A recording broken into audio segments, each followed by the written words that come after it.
Hey guys, this side Shubham and welcome back to another के study with me. 19 मार्च 2024 जब 9 साल का पीयूष गिलास टूटने की आवाज़ सुनकर छत पे जाता है, लेकिन जैसे ही वो छत में पहुंचता है वो देखता है उसके दोनों भाई खून से लथपथ छत में पड़े हुए हैं और ये चीज़ देखकर वो पूरा सहम जाता है। लेकिन उसके दोनों भाइयों की हालत का जिम्मेवार आखिर कौन था? So let's learn about today case revolving around Badaun double murder case.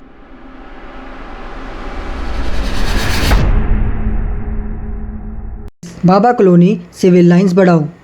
Mohammad Sajid और मोहम्मद जावेद काफ़ी टाइम से इस एरिया में अपना सलून चला रहे थे और अक्सर जितने भी आसपास के लोग थे वो यहीं आते थे अपनी हेयर कटिंग वगैरह कराने के लिए। मोहम्मद साजिद बाबा कॉलोनी के आलापुर में रहता था और उसके साथ उसकी पत्नी सना, भाई जावेद जो उसी के सलून में उसके साथ काम करता था, उसकी मम्मी नजरीना और उसकी दादी मुंडरी देवी उसके साथ रहती थी। लेकिन जहाँ पे ये अपना सलून चलाता था ना, उसी के सामने विनोद कुमार का घर था और जो विनोद कुमार था वो था जल निगम में ठेकेदार। विनोद कुमार की वाइफ संगीता जो कॉस्मेटिक और ब्यूटी पार्लर का काम करती थी अपने घर पर ही, और इन दोनों के 3 बेटे थे जिसमें 13 साल का आयुष, 9 साल का पीयूष और 6 साल का आहान। और इनकी फैमिली पूरे एरिया में काफ़ी ज़्यादा पॉपुलर थी क्योंकि ये पूरी फैमिली जो थी ना काफ़ी ज़्यादा हेल्पिंग नेचर की थी। पूरे एरिया में कभी भी किसी को मदद की जरूरत पड़ती थी तो सबसे पहले इनकी फैमिली अपना हाथ बढ़ाती थी और इसी का फ़ायदा साजिद ने उठाया। ये दिन है 19 मार्च 2024 का, जब साजिद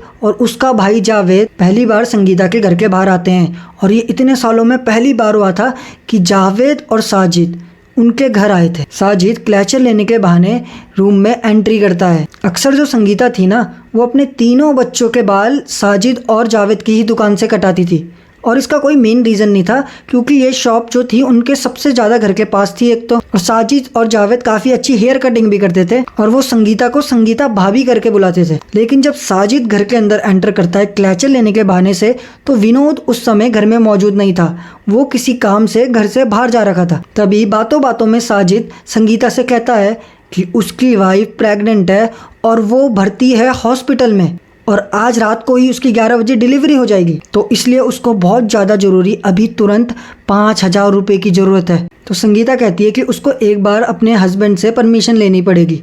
तो वो आनंद को कॉल करती है और आनंद एक इंसान होने के नाते 5,000 रुपये देने के लिए हाँ कह देता है अपनी वाइफ को, क्योंकि इनकी फैमिली काफ़ी ज़्यादा हेल्पिंग नेचर की थी। और जब वो देखते हैं कि साजिद की वाइफ प्रेग्नेंट है, हॉस्पिटल में एडमिट है, तो वो इस चीज़ के लिए मान जाते हैं और वो साजिद को उसकी जो वाइफ है संगीता 5,000 रुपये दे देती है। लेकिन तभी साजिद संगीता को कहता है कि उसको अपनी वाइफ की काफ़ी ज़्यादा फिक्र हो रही है और उसके फ़ोन में यहाँ पर टावर नहीं आ रहे, तो इसलिए क्या वो छत में जा सकता है, और इसकी परमिशन संगीता उसको दे देती है और संगीता चल जाती है चाय बनाने के लिए किचन में। और तभी साजिद संगीता का सबसे बड़ा बेटा आयुष जो 13 साल का था उसको बहाने से छत पे बुलाता है और आयुष भी उसको जानता था तो इसलिए वो बिना सोचे समझे छत पर चला जाता है।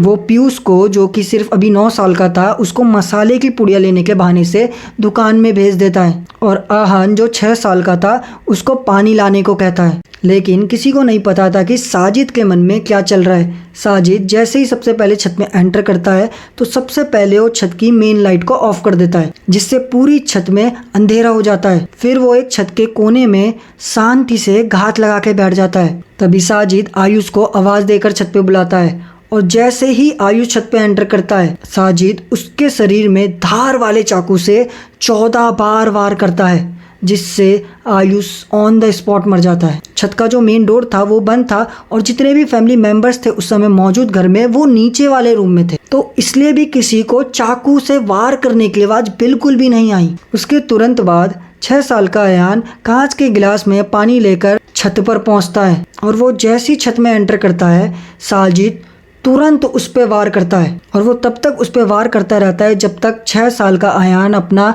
दम नहीं तोड़ देता। लेकिन उसी के बीच में आहान जिसकी एज 9 साल थी वो घर के अंदर एंटर कर जाता है और आहान के हाथ में जो कांच का गिलास था वो जमीन में गिर जाता है जब साजिद उस पर हमला कर रहा था। और उस आवाज को सुन के पीयूष जल्दी जल्दी छत में भागता है और जैसे ही वो छत पे एंटर करता है वो देखता है कि उसके दोनों भाई खून से लथपथ जमीन में पड़े हुए हैं। पीयूष कुछ कर पाता तभी साजिद जोर से उसको अपनी तरफ खींचता है और जैसे ही उस पे भी वो वार करने वाला होता है, उसके पैर पे जो कांच का गिलास गिरा था आहान के हाथ से, उसका कांच का टुकड़ा उसके पैर पे लग जाता है, जिससे साजिद की पकड़ एकदम छूटती है और पीयूष सीधा नीचे भागता है अपनी मम्मी और दादी के पास। जैसे ही पीयूष नीचे आता है वो सारी बात अपनी मम्मी को और दादी को बताता है और अंदर से रूम लॉक कर देता है। तभी साजिद भी नीचे आ जाता है और वो कहता है कि आज मैंने अपना काम पूरा कर लिया। तभी संगीता जोर जोर से चिल्लाती है और पास के ही पुलिस स्टेशन में कॉल करके कंप्लेन कर देती है, लेकिन अंधेरे का फायदा उठाते हुए साजिद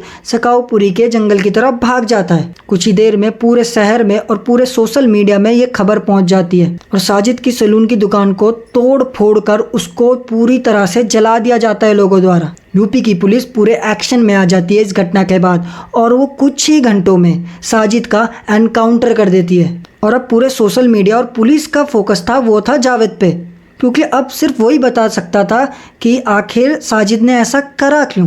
21 मार्च 2024 जब जावेद को बरेली के बस अड्डे से कुछ लोगों ने दर दबोचा और उसके कुछ ही देर बाद इंस्टाग्राम में एक रील वायरल होने लग गई जिसमें जावेद खुद को बेकसूर कह रहा है और वो कह रहा है इस केस में उसका कोई भी इन्वॉल्वमेंट नहीं था, लेकिन उसने किया था, मैं उसमें बिल्कुल ही मेरा कुछ नहीं है। दरअसल इस केस के बाद जावेद डर के मारे भाग गया था डेरी, लेकिन जैसे ही उसने अपने भाई साजिद की एनकाउंटर की खबर सुनी तो वो तुरंत वापस बरेली आ रहा था। तभी कुछ लोगों ने उसकी पहचान करी और उसको वहाँ पे पकड़ लिया और मीडिया में भी ये खबर फैल रही थी कि जावेद की दादी ने जो बयान दिया था कि जावेद उस दिन घर पर ही था। हाँ, जावेद घर पर है। वो मट्टी खोद के हमारे घर में डाली है। जितने काम है साजिद के हैं, जावेद तो पता ही बेकसूर है। तो क्या फिर बड़ाओ के लोग झूठ बोल रहे थे?